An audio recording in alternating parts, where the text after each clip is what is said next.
வணக்கம், welcome to சுவை 6. இன்றைக்கி என்னோடய லேட்டஸ்ட் ரெசிபிஸ் பார்க்கலாங்க. கேரட் சாதம். இது ஏற்கனவே நான் உங்களுக்கு கொடுத்துருக்குறேன். ரொம்ப சூப்பராக இருக்குங்க. இது வந்து கத்திரிக்காய் முருங்கைக்காய் சாம்பார். இது ரொம்ப நல்லா இருக்குங்க, கெடாது, 2 நாளைக்கு கூட வச்சுக்கலாம். இது பார்த்திங்கன்னா தேங்காய் சட்னி, இது கொடுத்துருக்குறேன், சூப்பராக இருக்குங்க.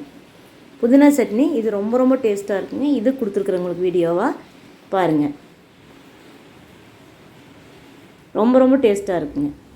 இது அதே மாதிரி இது எக் ரைஸுங்க. இது நேற்று கொடுத்தேன் பாருங்கள். இது நல்லாயிருக்கும், ரொம்ப டேஸ்ட்டாக இருக்கும். இது புடலங்காய் வதக்கலுங்க. நான் இது வந்து சாதத்தில் ஓடி பேச சாப்பிட்டா சூப்பராக இருக்கும். இது நான் கொடுக்க போகிற ரெசிபி. அதே மாதிரி இது எக் பொடி மாசுன்னு சொல்லாங்க, எக் புர்ஜி. இதுவும் சூப்பராக இருக்குங்க. இது கொடுக்க போகிற வீடியோவாக. இது வந்து சிக்கன் சுக்கா அட்டகாசமாக இருந்துச்சுங்க. இது நான் வீடியோவாக கொடுக்க போகிறேன். உங்களுக்கு என்னோட சுவை 6 சேனல் பிடிச்சதுன்னா சப்ஸ்கிரைப் பண்ணி சப்போர்ட் பண்ணுங்கள். என்னோடய இல்லத்தரசி கோலம் சேனலையும் பாருங்கள். தேங்க்யூ.